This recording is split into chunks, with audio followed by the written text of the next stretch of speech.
Hukum adat oleh H. Albar Sentosa Subari. Hukum adat dapat dikatakan bahwa hukum adat di zaman Hindia Belanda memainkan peranan yang patriotik dan oleh karena itulah sangat dapat dimengerti mengapa para pejuang kemerdekaan kita merasa perlu mencantumkan dalam Sumpah Pemuda tahun 1928. Pada waktu sistem hukum Hindia Belanda bersifat pluralistis, penduduk dibagi ke dalam kelompok atau golongan penduduk, di antaranya orang Indonesia dan Eropa. Pada dasarnya kedua kelompok ini berlaku hukum berlainan, yaitu hukum adat untuk golongan Indonesia dan hukum Eropa untuk golongan Eropa.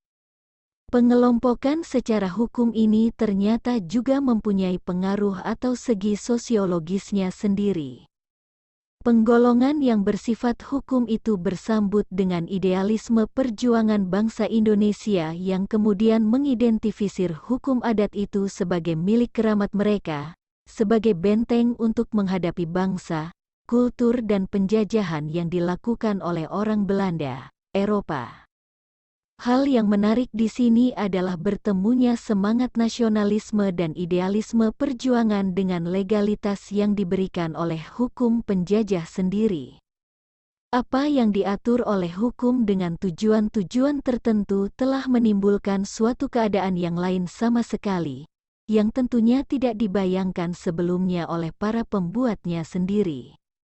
Dalam hubungannya dengan pasal 131 Jo 163 Indische Staatsregeling yang mengatur tentang pluralisme hukum itu dapat dikatakan bahwa justru dengan peraturan itu para pejuang kemerdekaan kita memperoleh senjata untuk mengkonsolidasikan diri melalui hukum adat sebagai lambang pengintegritas. Keadaan menjadi lain setelah bangsa Indonesia memproklamasikan kemerdekaan. Sejak itu, tepat tanggal 18 Agustus tahun 1945, kita memiliki perlengkapan berupa hukum nasional kita sendiri, yaitu berupa Undang-Undang Dasar Republik Indonesia 1945. Hukum nasional inilah yang sekarang menjadi satu-satunya sarana bagi bangsa Indonesia untuk membawanya kepada masyarakat yang dicita-citakan, yaitu adil dan makmur. Hukum ini dapat disejajarkan dengan hukum adat pada masa lalu, oleh karena hukum nasional inilah yang akan merumuskan cita-cita, nilai-nilai kultural dan sifat khusus bangsa Indonesia. Peranan hukum adat boleh dibilang telah diambil alih oleh hukum nasional yang dasarnya terdapat di dalam Undang-Undang Dasar Republik Indonesia 1945. Konfigurasi yang bersifat pluralistis sekarang sudah berakhir. Apa yang disebut hukum adat sekarang berubah menjadi kompleks nilai-nilai, praktek-praktek yang berpengaruh terhadap bekerjanya hukum nasional. Cuma sayang pemikiran seperti di atas belum menjadi prioritas perubahan pemikiran dari pola lama kepada pola yang baru sebagaimana kita uraikan di atas. Contoh kurikulum hukum adat baik di perguruan tinggi negeri apalagi di perguruan tinggi swasta belum menyesuaikan dengan kondisi sekarang.